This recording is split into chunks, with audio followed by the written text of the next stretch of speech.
हमारे चैनल को सब्सक्राइब करें और बेल आइकन दबाएं। नमस्कार, आदाब।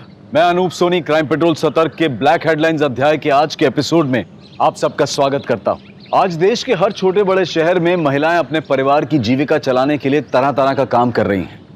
ये विमेन एम्पावरमेंट का दौर है। आज हम महिलाओं को हर तरह का सपोर्ट देने की बात करते हैं, लेकिन वहीं दूसरी तरफ इस विचार की एक अलग तस्वीर भी देखने को मिलती है। आज का एक केस विभा नाम की लड़की से जुड़ा है, जो एक तेजी से बदलते शहर मेरठ में अपना खुद का वजूद बनाना चाहती थी, लेकिन एक रात उसके साथ वो हुआ जिसने उसका वजूद ही हिला कर रख दिया। हम सोचते हैं हमें अपने दर्द भूलकर आगे बढ़ना चाहिए, पर मैं अपना दर्द अपने अपनों से भी नहीं बांट पा रही थी। बस एक झूठी मुस्कान लेकर आगे बढ़ने की सोच रही थी।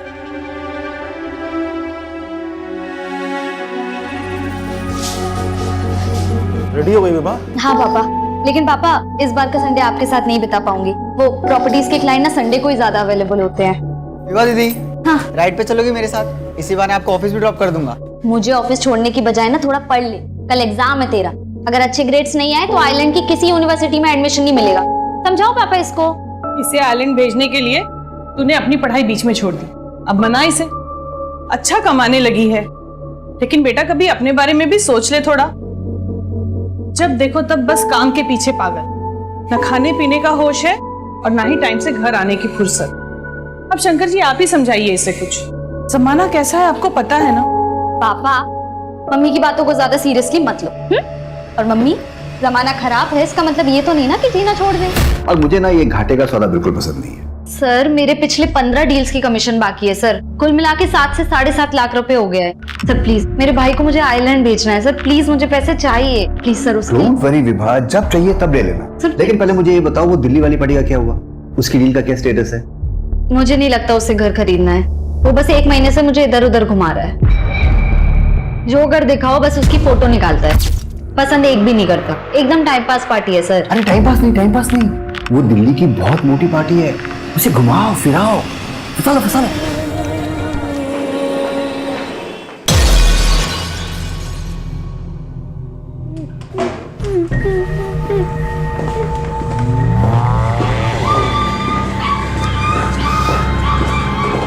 हाँ माँ, मैं आ रही हूँ। अरे बस कॉलेज से निकली हूँ, पहुंच जाऊंगी। जी हाँ आ रही हूँ। चोर पकड़ो, चोर।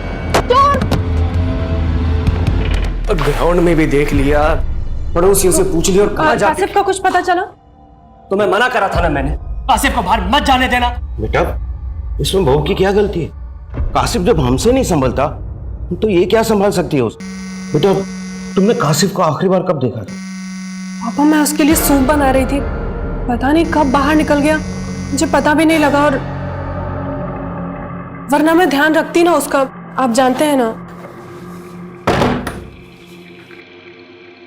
हाय, तुम्हारा भाई कासिफ मेरे पास है। रोशन कासिफ?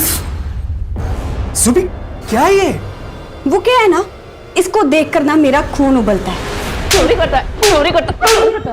फॉरवर्ड जेल जाके अक्ल नहीं है तुझे? सर, उस आदमी के पास से 25 चोरी के मोबाइल फोन्स मिले। वो आदमी कोई और नहीं, नामी चोर पोनी है। ये पोनी तो अंदर था। सर वो मोबाइल चोर बोल रहा है कि उसके चुराए हुए मोबाइल में से एक मोबाइल उसे एक लाश के पास मिला है। लाश? वो एक लड़की की लाश थी साहब, 1 महीने पुरानी बात है। वो मेरठ हाईवे के पास जंगल है ना साहब, उस रात चोरी करके मैं वहां से भाग रहा था। मैंने सोचा था कि जंगल में छुप जाऊंगा, लेकिन तभी अचानक से पैर में एक बैग फंस गया। वो लेके मैं जा ही रहा था तो अचानक से साहब, कल को आपको पता चले कि वो मोबाइल उस लड़की का है जिसका मर्डर हुआ, तो आप सीधा मेरे पे मर्डर केस ठोक दोगे ना, इसलिए मैं सब कुछ सच बता रहा हूँ साहब। अच्छा, तो मर्डर केस से बचना है तुझे? साहब मैंने नहीं किया मर्डर, मैं सच बोल रहा हूँ साहब। लाश के पास तुझे कौन सा मोबाइल मिला था, ये बोल।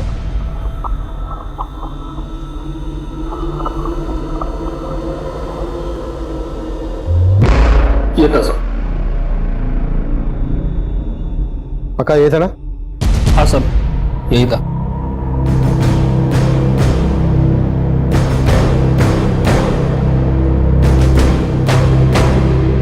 तब सिम कार्ड था इसमें? बोले तब था साहब, मैंने निकाल के फेंक दिया वहां पे।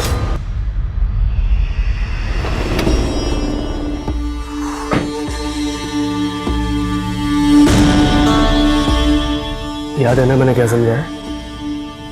कासिफ, कासिफ बेटा, तू ठीक तो है ना?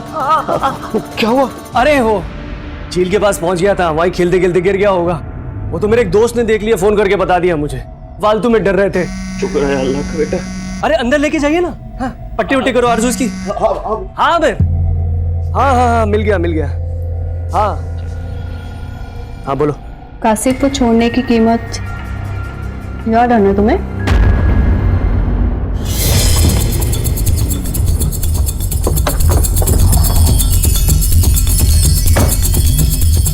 इधर साहब अंदर झाड़ी में ला, देखे थे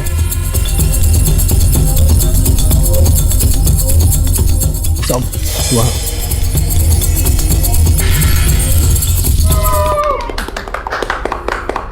और फाइनली हमारे पेरेंट्स की शादी के 25 इयर्स कंप्लीट। 25 साल से ये जोड़ी हिट है। Best couple and best mummy papa.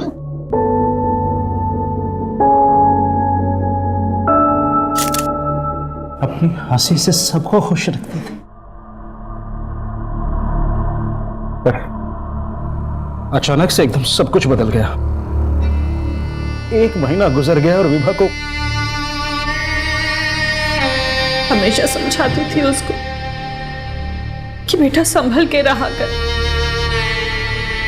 लेकिन उसने मेरी एक भी नहीं सुनी। मम्मी, विभा दीदी आ जाएगी। और पापा, मेरे फ्रेंड के फादर की एमएलए से बोलचाल है, हम उनसे बात करते हैं ना, वो पुलिस पे प्रेशर डालेंगे तो वो अच्छे से काम करेंगे। मतलब जिस दिन इस लड़की का रेप और मर्डर करके उस एरिया में से फेंक दिया गया, उसके 1 हफ्ते के बाद इस लड़के को बेहोश करके मारा गया उसी एरिया में। Yes sir. इन दोनों के किलर एक होते हैं। लड़की का रेप और मर्डर करने के बाद वो क्राइम सीन पर 1 हफ्ते के अंदर ही दोबारा आने का रिस्क क्यों लेते हैं? तो मतलब सर आप कहना चाह रहे हैं कि ये दोनों केस अलग अलग हैं? इस लड़के का केस जितना अटपटा है उतना ही लड़की का केस सेंसिटिव है। लड़की को रेप करके मारा गया है। ऐसा कोई भी विकृत मानसिकता का आदमी कर सकता है। मुझे नहीं पीना है गंदा सूप। कासिफ चलो बैठो। ये सूप आपको सिर्फ फिजिकली ही नहीं मेंटली भी स्ट्रांग बनाएगा। आप भी मुझे बेअकल समझती हो? अरे बिल्कुल नहीं, आप तो बहुत स्मार्ट हो। मैं स्मार्ट लगता हूँ आपको? जी, और अगर आप ये हेल्दी फूड खाओगे तो आपकी स्मार्टनेस और बढ़ जाएगी। चलो फिनिश करो।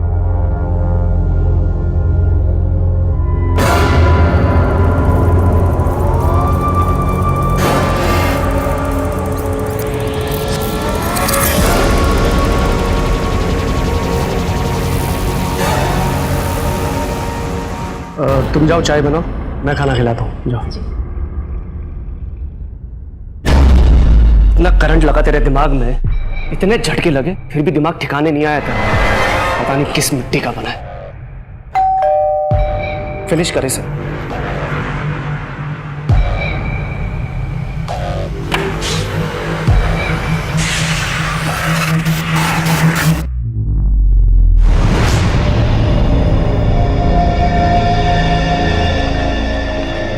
रोशन जी, आपकी चाय।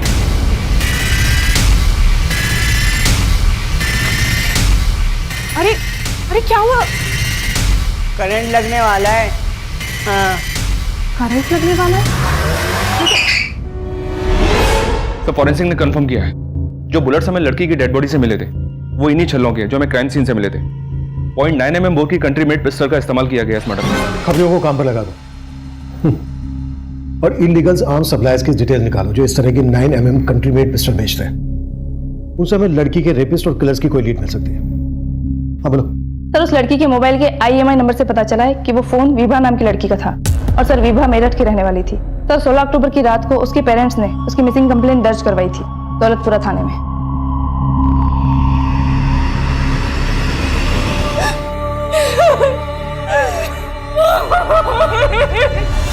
शामली के इलाके में मिली और आप लोग रहते हैं मेरठ में। 16 अक्टूबर की रात जब वो मिसिंग हुई तो क्या वो यहाँ शामली आने वाली थी? सर उस रात को वो अपने ऑफिस से सीधा घर ही आने वाली थी। उसका ऑफिस भी मेरठ में ही है। मेरठ पुलिस से हमें पता चला कि विभा अपने ऑफिस से शाम को 7 बजे निकल गई थी। तो यहाँ शामली इलाके में आपका या विभा का कोई जानने वाला रहता है? नहीं सर।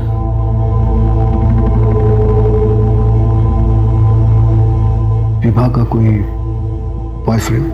नहीं सर, अगर ऐसा होता तो वो हमसे छिपाती नहीं। आप लोगों को किसी पर शक है?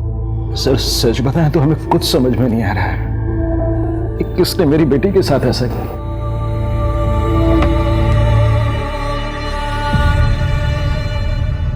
अब पता लग रहा है कि तुम्हें मेरे खून की भी परवाह है और अपने भाई के खून। रूबी, देखो मैं मानता हूँ कि मेरे भाई की वजह से हम एक नहीं हो पाए, लेकिन हम पहले की तरह दिल्ली में रहकर भी मिल सकते हैं ना। इतनी दूर जाने की क्या जरूरत है? जाना पड़ेगा। मैं स्मार्ट हूँ और आप सुपर स्मार्ट। आप मुझे बहुत प्यारी लगती हैं। कासिफ, आप भी बहुत प्यारे हो। आपके दांत बड़े सुंदर हैं और थोड़ा स्माइल दो ना। आपकी आईज, आपके लिप्स। कासिफ, अच्छा कासिफ, उस दिन आप क्या कह रहे थे वो करंट लगने वाला है? वो तो सीक्रेट है।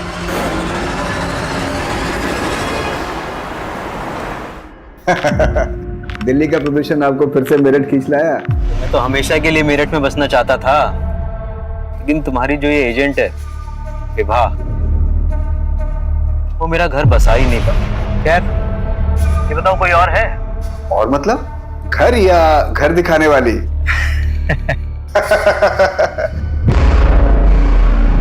एक मिनट मैं आपको बाद में कॉल करता हूँ, इमरजेंसी है।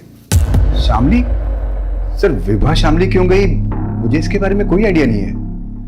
उस दिन जब वो ऑफिस से गई थी तो उसने मुझे ऐसी कोई बात बताई भी नहीं थी। सर कल मैं डायरेक्टली साइट पे आ जाऊंगी। वो मोदी नगर प्रोजेक्ट का फ्लैट दिखाना है क्लाइंट को।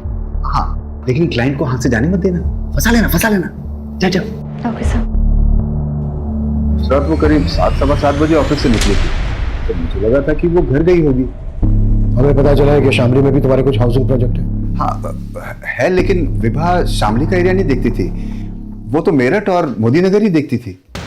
देख नादिर, विभा का सिर्फ मर्डर ही नहीं हुआ है बल्कि गैंग रेप भी हुआ है। अगर तू कुछ भी झूठ बोल रहा है ना तो अभी। सर हमारा धंधा एजेंट्स के भरोसे ही चलता है और विभा मेरी बेस्ट एजेंट थी। मैंने भी एक एफिशिएंट एजेंट खोई है सर, और आप मुझ पे ही शक कर रहे हैं। ये नादिर मुझे कुछ ठीक नहीं लग रहा है, इसके बारे में सब कुछ पता करो और विभा के कलीग से भी मिलो, शायद उनसे कुछ मिल जाए। सर, अरे 1 महीना के ऊपर हो गया, हम तुमको देखे तक भी नहीं है और तुम हमारा फोन काट दे रही हो। तबरेज, मैंने कहा ना मैं तुमसे बात नहीं कर सकती। तो ठीक है ना, एक बार मिल लेते हैं यार। नहीं तुम सब। कासिफ, ऐसे किसी के कमरे में नहीं झांका करते।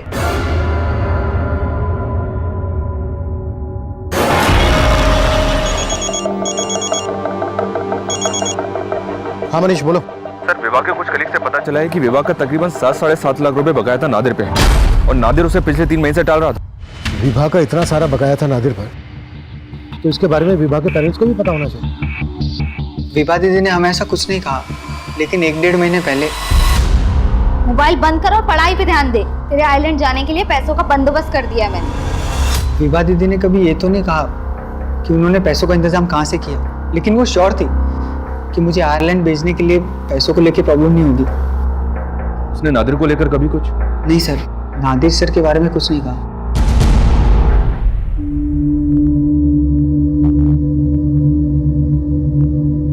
आरज़ू बेटा, कासिफ में अक्ल नहीं, उसके तरफ से मैं तुमसे माफी मांगता हूं।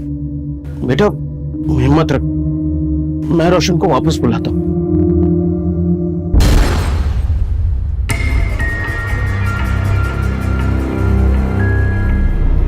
ये लड़का फोन क्यों नहीं उठा रहा? रोशन का फोन है।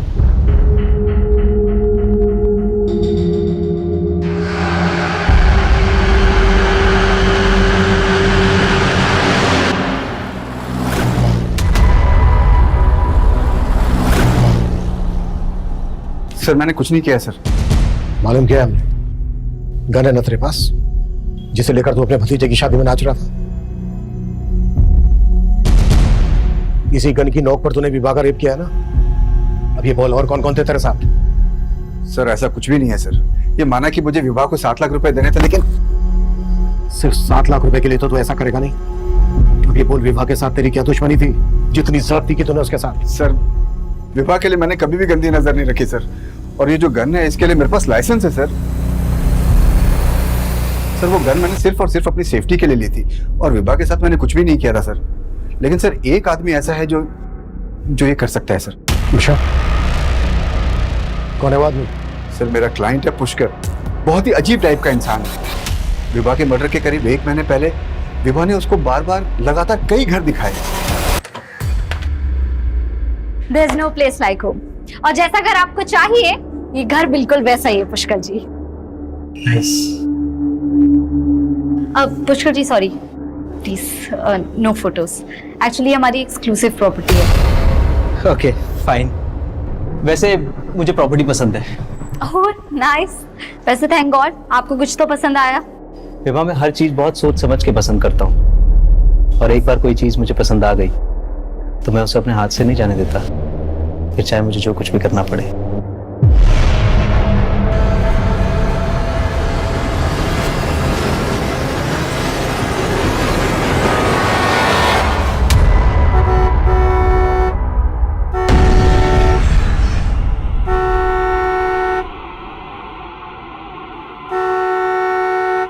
अब तो खुश हो ना तुम?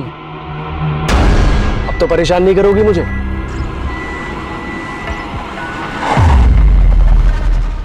सर नादिर की पिस्टल लाइसेंस है, उसकी पिस्टल से विवाह का मर्डर नहीं हुआ है। विवाह का मर्डर करने के लिए .9 mm की पिस्टल का इस्तेमाल किया गया। नादिर अपनी लाइसेंस पिस्टल का इस्तेमाल तो करता नहीं, और नादिर जैसे आदमी के लिए किसी दूसरी पिस्टल का इंतजाम करना भी कोई मुश्किल काम नहीं है। लेकिन सर वो जिस पुष्कर का नाम ले रहे हैं उसका नंबर विवाह के कॉल रिकॉर्ड्स में है। पुष्कर के अलावा और भी कई क्लाइंट्स के नंबर हैं विवाह के कॉल रिकॉर्ड्स में। इस पुष्कर को लेकर और विवाह के कॉल रिकॉर्ड्स में मौजूद सभी नंबर को अच्छे से स्कैन करो। Right sir.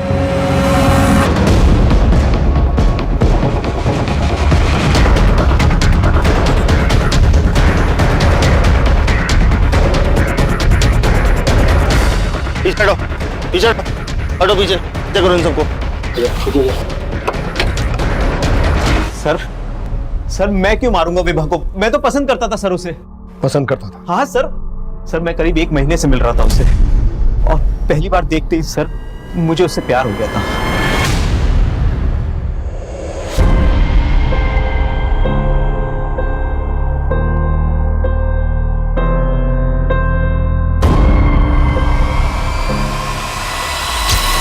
और सर मैं अपनी फीलिंग्स अपने अंदर दबा के नहीं रखना चाहता था, इसलिए thank you so much. Finally आपको कुछ तो पसंद आया।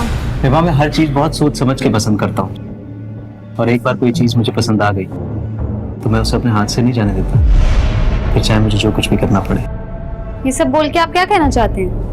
नहीं विवाह, देखो कोई भी घर घर तब कहलाता है जब उसमें लोग रहते हो, और मैं तो सिंगल हूँ, इसलिए मैं एक घर के साथ साथ एक लाइफ पार्टनर भी ढूंढ रहा हूँ। देखो मैं बहुत अच्छा कमा लेता हूँ, ना मैं सिगरेट पीता हूँ ना शराब पीता हूँ, मेरा कोई क्रिमिनल रिकॉर्ड भी नहीं है, और मेरा किसी के साथ डिस्प्यूट भी नहीं है। देखो पुष्कर जी प्लीज आप मेरी बात समझिए, मैं ऑलरेडी इंगेज्ड हूँ।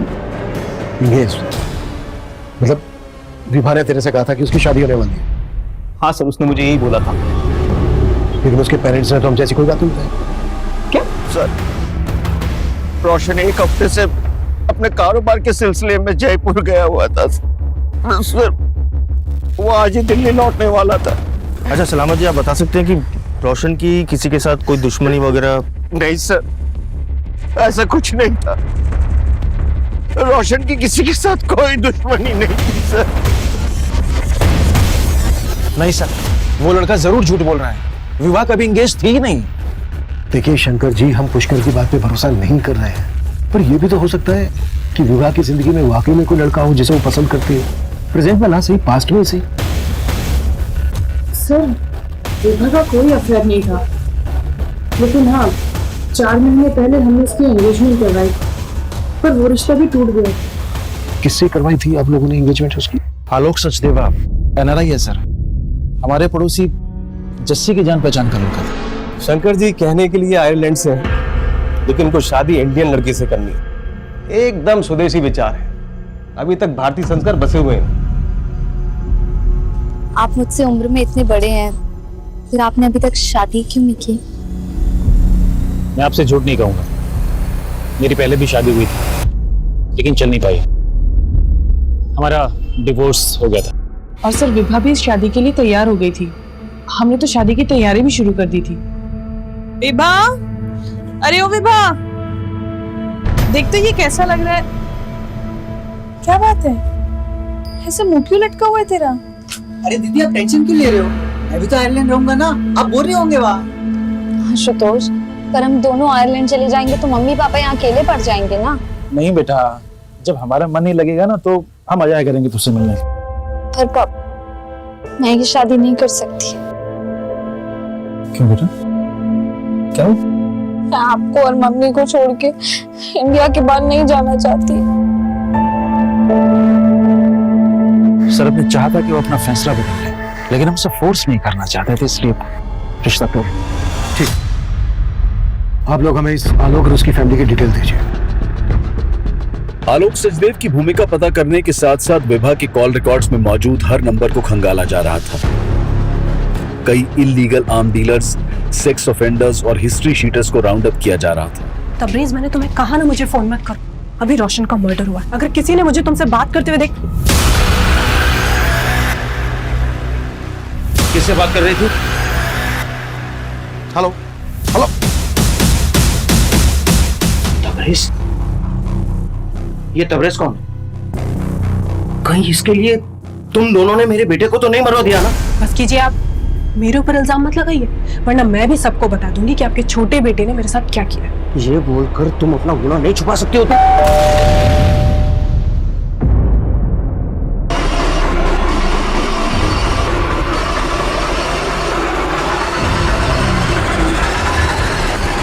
सर मैं कुछ नहीं छुपा, रोशन जयपुर का ही बोल के गया था, लेकिन मर्डर से 1 हफ्ते पहले तक रोशन का फोन हिमाचल के किन्नौर में एक्टिव था।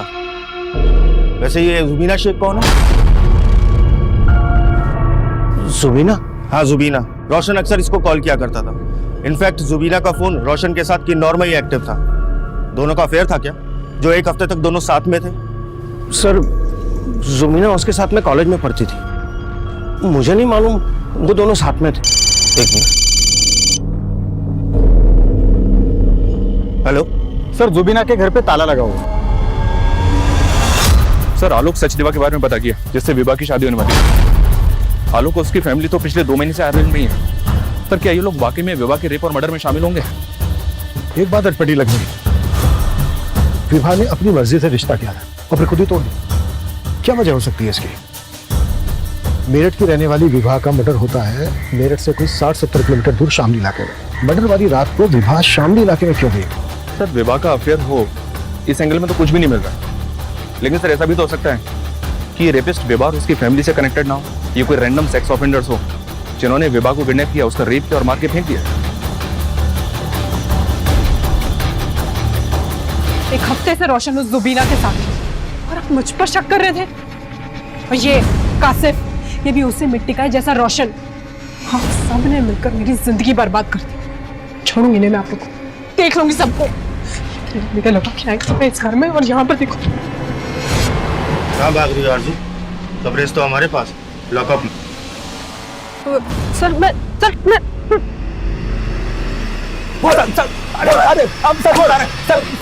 सर हम मानते हैं कि आरजू के साथ हमारा अफेयर था शादी से पहले, लेकिन हम उसके पति को नहीं मारे सर, हम सच कह रहे हैं। सर तबरेज मेरा बॉयफ्रेंड था, लेकिन मैं उसे भूलकर अपने शौहर रोशन के साथ जिंदगी बसर करना चाहती थी। मैं रोशन को नहीं, रोशन मुझे धोखा दे रहा था। और इसीलिए तुमने और तबरेज ने मिलकर रोशन को मरवा दिया, और जुबीना को भी उन्हीं किलर्स ने गायब किया था ना? सर मेरा इस सब में कोई हाथ नहीं है, मेरे साथ तो उल्टा इतना गलत हुआ। रोशन का छोटा भाई कासिफ सर उसने मेरे साथ रेप करने की कोशिश की और अब आप मेरे ही ऊपर रोशन के मर्डर का शक जता रहे हैं। और सर हमको तो पक्का यकीन है कि इसमें आरजू का भी हाथ नहीं हो सकता है। ये कोई और ही है जो बहुत बड़ा गेम खेल रहा है। पापा, नादिर सर ने मुझे उनके ऑफिस बुलाया था। उन्होंने विभा दीदी के 7 लाख रुपए दे दिए। दीदी हमेशा चाहती थी कि मैं आयरलैंड जाके पढ़ाई करूं। तो तू इन पैसों से आयरलैंड जाना चाहता है क्या? नहीं नहीं, वो मैं आयरलैंड चला गया तो आप दोनों अकेले हो जाओगे। पर हिचकिचा मत बेटा, विभा का सपना था कि तू आयरलैंड जाके पढ़ाई, इसलिए मैं ये सब कुछ पूछ रहा था। मैं भी यही सोच रहा था कि विभा दीदी का सपना पूरा करना चाहिए। सर, दिल्ली के देवकी नगर इलाके में रोशन नाम के एक लड़के का मर्डर हुआ था। इंपॉर्टेंट बात यह है कि रोशन के मर्डर में भी विभा के मर्डर की तरह .9mm पिस्टल का इस्तेमाल किया गया। देवकी नगर पुलिस से डिटेल शेयर की तो पता चला कि इन दोनों मर्डर्स में एक ही पिस्टल का इस्तेमाल किया गया। रोशन का मर्डर करने वाला विभा की गैंग रेप से भी कनेक्टेड होगा। लेकिन सर, रोशन मर्डर केस में प्राइम सस्पेक्ट है जुबीना। और एक बात सर, रोशन के भाई कासिफ के बारे में पता चला है कि इसने अपनी भाभी का रेप करने की कोशिश की थी। और देवकी नगर पुलिस को इस बात का भी शक है कि मर्डर के वक्त जुबीना भी रोशन के साथ मौजूद थी। और सर, मर्डर वाले दिन से ही जुबीना अंडरग्राउंड है। रोशन और विभा का मर्डर एक ही पिस्टल से किया गया। जुबीना और जुबी का कनेक्शन अब विभा मर्डर केस से जोड़कर देखा जा रहा था, लेकिन विभा और जुबीना का कोई कनेक्शन पुलिस को नहीं मिल रहा था। दिल्ली पुलिस के साथ साथ यूपी की शामली पुलिस भी अब जुबीना की तलाश में जुट गई थी और आखिरकार जुबीना को दिल्ली में उसके रिलेटिव्स के घर से अरेस्ट कर लिया गया। विभा? सर, मैं किसी विभा को नहीं जानती और मैं उसका रेप क्यों करवाऊंगी? विभा को उसी गन से शूट किया गया है जिस गन से रोशन को मारा गया। तुम रोशन के मर्डर में भी इन्वॉल्व थी और विभा को भी तुम्ही ने मरवाया। सर, मैंने रोशन को नहीं मारा, मैं सच कह रही हूँ। रोशन के भाई ने स्टेटमेंट दिया है हमें कि तुमने उसे किडनैप किया था। उसे किडनैप करके तुम रोशन को ब्लैकमेल कर रही हो। तो आप उस सरफिले लड़के की स्टेटमेंट पर भरोसा कर लेंगे? ऐसे नहीं मुखलेगी, मुखलवाओ। सर, मेरी बात तो सुनिए सर। सर, उस बिया के लड़के ने खुद मेरी जिंदगी खराब कर दी। ऐसा क्या था उसने जो ऐसा बोल रही हो? सब मैं रोशन से बहुत प्यार करती थी और हमारे घर एक दूसरे का आना जाना लगा रहता था। एक दिन रोशन और उसके फादर कासिफ को मेरे घर छोड़कर कहीं बाहर चले गए थे और कासिफ ने मेरे साथ बदतमीजी करने की कोशिश की। ये क्या कर रहे हो? क्या कर रहा था ये? पुलिस को सब कुछ बताऊंगी जाकर। नहीं बेटा। रोशन और उसके फादर ने मुझे पुलिस स्टेशन आने के लिए रोका। रोशन हमेशा कहता था कि वो मुझसे शादी करेगा, लेकिन उसके फादर ने उसकी शादी उस आरजू से करवा दी। मैं सच कह रही हूँ सर, मैं रोशन को सिर्फ पाना चाहती थी। मैंने पानी से की तो मरवा दिया उसको। मैंने उसे नहीं मारा सर, उसे तो उस एसयूवी वाले लड़कों ने मारा है। कहानी बनाना बंद करो, सीधे सीधे बोलो क्यों मरवाया रोशन को? मैंने बोला ना सर, मैंने उसे नहीं मरवाया। और अगर आपको लगता है कि मैंने रोशन को मरवाया तो आप मुझे प्रूव करके दिखाइए। कुछ किया होगा तो प्रूव भी हो जाएगा। एसयूवी का नंबर बोलो। मुझे नहीं पता कुछ भी सर, लेकिन हाँ, वो एसयूवी सफेद कलर की थी। जुबी की स्टेटमेंट के बेसिस पर पुलिस ने रोशन की हत्या वाले दिन की ऐसी कई सीसीटीवी फुटेजेस को खंगाला जहां से पुलिस को उस एसयूवी की लीड मिल सकती थी। वहीं जुबीना की मदद से उन लड़कों के स्केचेस बनवाए गए जिन्होंने रोशन पर गोली चलाई थी। आखिरकार पुलिस की कोशिश रंग लाई और उस एसयूवी का नंबर पता कर लिया गया और उस एसयूवी के मालिक नामदेव सोलंकी समेत उसके आपराधिक साथी, उसके तीनों दोस्तों को भी हिरासत में लिया गया। हमारी कोई दुश्मनी ना थी उस लड़के से साहब, वो तो साला साइड ना देवे था, इसलिए मेरा माथा टनक गया, उड़ा दिया। साइड वो लटक मार यार।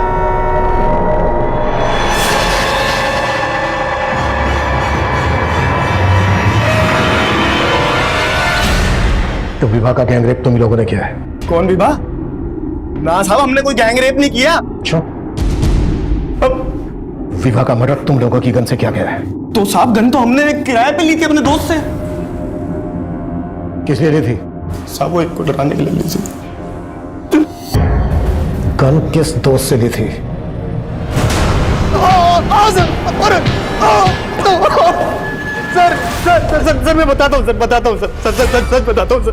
और जिस गन से विभा का मर्डर हुआ वो गन मेरी थी सर, लेकिन सर मैं सच बता रहा हूँ सर, मैंने उसको नहीं मारा सर। तो फिर किसने मारा? किसको दी थी तूने अपनी गन? और कौन कौन इन्वॉल्व है इसमें? बोल! इतना बड़ा गेम खेला तुमने? हाँ? अब ड्रामा करने की कोई जरूरत नहीं है, जस्सी ने बता दिया सब कुछ हमें। 5 साल पहले मेरी वाइफ की डेथ हो गई थी, मेरे 2 छोटे छोटे बच्चे से। पड़ोसी के नाते विभा मेरे घर पे आया जाया करती थी, बच्चों के साथ उसका लगाव था, बच्चों के साथ साथ वो मुझे भी पसंद करने लगी सर। लेकिन तेरा अफेयर उसकी माँ के साथ चल रहा था। विभा के पापा काम के सिलसिले में गाजियाबाद में रहते थे, हफ्ते के 5 दिन वो वहीं रहते थे। उसी दौरान मैं और जस्सी। तुम्हें पहले से पता था ना तो जस्सी विभा के साथ भी? हाँ, जस्सी ने बताया था। उसने बताया था कि विभा उसे चाहने लगी है और वो उसे शादी भी करना चाहती है। मैंने विभा को किसी तरह समझा कि शादी के लिए मना किया, और तरुणा के कहने पर मैंने विभा के लिए रिश्ता खोजा। खुद से दूर करने के लिए आपने मेरी शादी फिक्स कराई है ना? विभा, अब इन बातों का कोई मतलब नहीं है। मेरे 2 बच्चे हैं, तुम अच्छे से जानती हो, तुम मुझसे कैसे शादी कर सकती हो? तो क्या हुआ, आलोक भी तो शादीशुदा है। जब आप उससे मेरी शादी फिक्स करा सकते हो तो खुद भी तो कर सकते हो ना। सर वो लड़की हो गई थी, उसने मेरे लिए शादी का रिश्ता तोड़ दी, और उसको पता नहीं था कि मेरा उसकी माँ के साथ। लेकिन सर एक दिन उसने हम दोनों को देख लिया था सर। दिन ब दिन विभा के तेवर बदलते जा रहे थे। वो अपने पापा को कभी भी सब कुछ बता सकती थी, इसीलिए शंकर जी के मन में मैंने उसके खिलाफ जहर घोलना शुरू कर दिया। शंकर जी 12 बजने वाले हैं और विभा अभी तक घर नहीं आई है। मुझे टेंशन हो रही थी, इसलिए मैंने आपको फोन किया। और एक बात मैंने आपको बताई नहीं है, आजकल आए दिन उसको अलग अलग लड़के घर छोड़ने आते हैं, और कुछ पूछो तो उल्टा जवाब देती है। बाय पापा।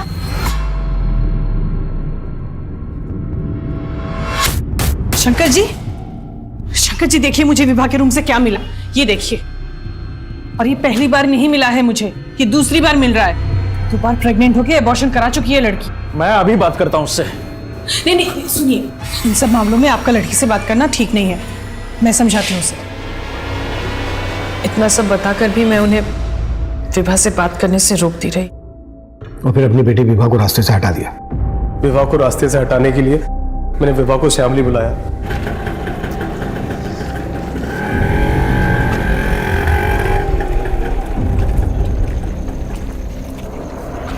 बोलो, क्यों बुलाया?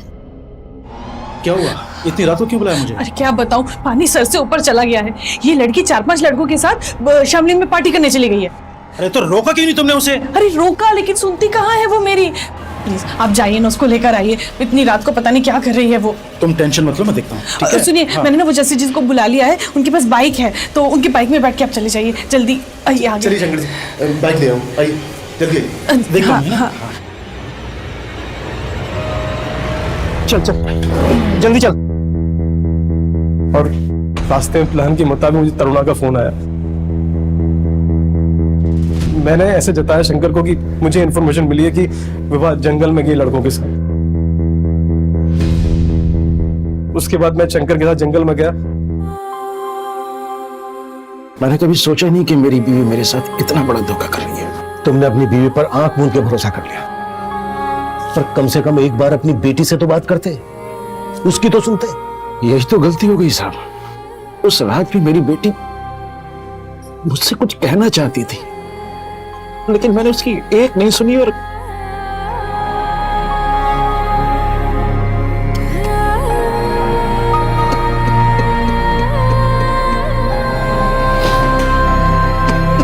अब मैं अनूप सोनी आपसे विदा लेता हूं। फिर मुलाकात होगी क्राइम पेट्रोल सतर्क के ब्लैक हेडलाइंस अध्याय में एक और नए केस के साथ।